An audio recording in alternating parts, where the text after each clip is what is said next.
안녕하십니까. 2024년 12월 4일 최병근 팩트 시작하겠습니다. 자, 윤석열 대통령이 비상계엄 이 문제와 다른 얘기를 하나 해보겠습니다. 민주당 주도로 국회 법사위원회가 어제 이창수 서울중앙지검장 등 검찰 지휘부의 탄핵에 반발해서 집단 성명을 낸 검사들에 대해서 감사원에 감사를 해달라 이렇게 요구하는 안건을 통과시켰습니다. 그러면서 이제 이런 얘기죠. 검사들의 행위가 헌법과 국가공무원법 등 관련 법령을 위반하는 의혹이 있다. 뭐 이거 하나 하고, 국가공무원으로서의 정치적 중립 의무 위반 의혹이 있다. 뭐 이 두 가지를 들어서 이 사람들을 감사해달라. 뭐 국회는 감사원의 감사 청구권이 있습니다. 그러니까 뭐 충분히 그럴 수 있겠다. 근데 이거를 이제 법사위 단계가 아니고 만약에 본회의에서 이 감사원 요구안을 의결하면 감사원은 국회법에 따라서 3개월 이내에 감사를 해서 그 결과를 국회에 보고를 해야 됩니다. 근데 이게 얼마나 우스운 얘기입니까? 원래 뭐 연기되기는 했지만 오늘 민주당은 최재해 감사원장의 탄핵소추안을 본회의에 보고한다고 했거든요. 아니, 탄핵소추안을 본회의에 보고했고 2일에 오늘 표결한다고 했었죠. 그러니까 이게 무슨 얘기냐면 감사원장을 탄핵시키겠다고 하면서 감사원에다가 이런 거 감사 좀 해주세요 라고 요청하는 게 이게 코미디 아닌가요? 뭔가 좀 이율배반 같은 느낌이 들지 않습니까?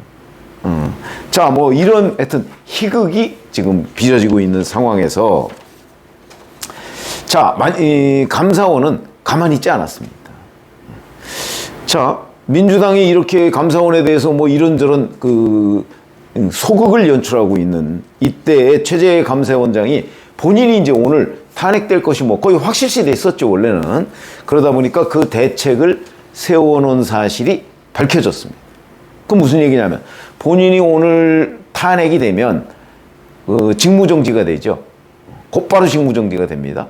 그렇게 되면 현재 이제 남아있는 감사위원은 6명이 되고요. 이 6명은 문재인 정부 때 임명한 사람이 3명. 그 다음에 윤석열 정부 때 임명한 사람이 3명. 그래서 전현 정부가 3대3 구도가 됩니다. 더군다나 원장 대행이 있을 거 아니겠습니까? 감사원법에 따르면 원장 대행은 고참 감사위원이 합니다. 그러면 고참 감사위원은 조은석 감사위원입니다. 그러니까 이제 문재인 정부 때 임명한 알박기 인사로 임명한 조은석 감사위원이 원장 대행을 하고, 그 다음에 친문재인 인사들 2명, 그 다음에 친윤석열 인사들 3명, 이렇게 해서 원장 포함하면 3대3 구도가 되는 겁니다. 그러면 이제 아무것도 안 되겠죠.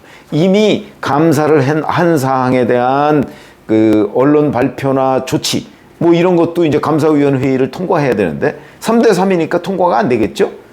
그냥 3대3 이 정도로 그치고 있는 거고, 새롭게 뭐 의결을 해서 감사할 일도 3대3 구도니까 아무것도 안 되는 겁니다. 사실상 감사원의 기능이 정지되는 것이다. 그런데 바로 조은석 감사위원의 임기가 얼마 남지 않았습니다. 아마 최재해 감사원장이 이런 데에 착안을 한 걸로 보입니다. 그래서 미리 이 조은석 감사위원이 임기가 1월 17일까지입니다. 그러면 지금 뭐 대략 한 40일?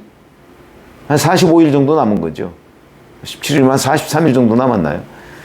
이 정도 남았는데 미리 조은석 감사위원의 후임을 윤석열 대통령한테 제청을 해놔서 임명을 받아놨습니다.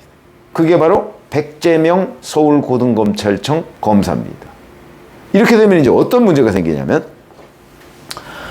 최재해 감사원장이 이제 뭐 오늘 원래는 탄핵이 되려고 예고가 돼 있었는데 안 됐고, 그러니까 아마 곧 하지 않겠습니까?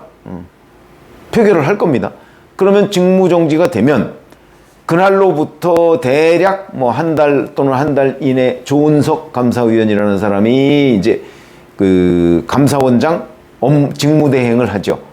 그렇게 되면 그때는 이제 전현 정부가 3대3 구도로 감사원의 기능이 사실상 마비 상태가 됩니다.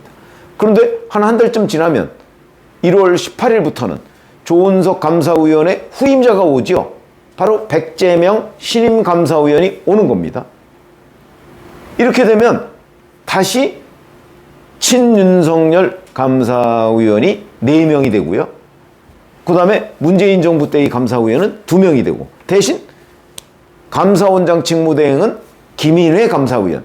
그러니까 문재인 대통령과 뭐 책도 같이 쓰고 뭐 이랬던 이 사람이 됩니다. 그러니까 원장 대행만 저 문재인 정부 때 인사고, 그리고 거기에 문재인 정부 때 인사가 1명 더 있고, 그 감사위원 4명은 윤석열 정부 때 인사가 된다. 이렇게 되면 표결을 하거나 뭐 그럴 경우에 다시 윤석열 정부 우위 구도가 된다. 이거를 최재해 감사원장이 지금 정해놓고 대기 중. 그러니까 만약에 이제 민주당에서 뭐 오늘 하려던 거를 이제 며칠 미뤄서 최재해 감사원장 탄핵을 해도 민주당으로서는 그게 한 달 천하로 끝나게 됐다. 이제 그렇지 않으면, 만약에 최재해 감사원장이 이런 대책을 세워놓지 않았다면, 탄핵되고 직무정지가 되면 이제 조은석 감사위원이 원장 대행을 하면서 자기 후임자를 지명을 할 수가 있죠.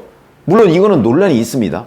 권한대행이 그 인사를, 중요한 인사를 할 수 있느냐 없느냐, 이건 논란이 있을 수 있지만, 만약에 지명을 하면 그러면 뭐 윤석열 대통령으로서는 또 그 사람을 뭐 임명 안 하거나 뭐 어떻게 그런 방법 외에는 없거든요. 그런데 미리 최재해 감사원장이 손을 써놓는 바람에 자연스럽게 감사원의 업무 마비도 최단 기간 줄였고, 그 다음에 윤석열 정부의 감사위원회 우위도 다시 되찾아왔다. 이거는 민주당의 이 탄핵 공세가 적어도 최재해 감사원장의 아이디어로 저지됐다. 뭐 완벽하게 저지된 건 아니지만 적어도 그 감사원의 그 어떤 비정상 운영 기간이 최대로 단축됐다. 이렇게 말씀을 드릴 수 있겠습니다. 고맙습니다.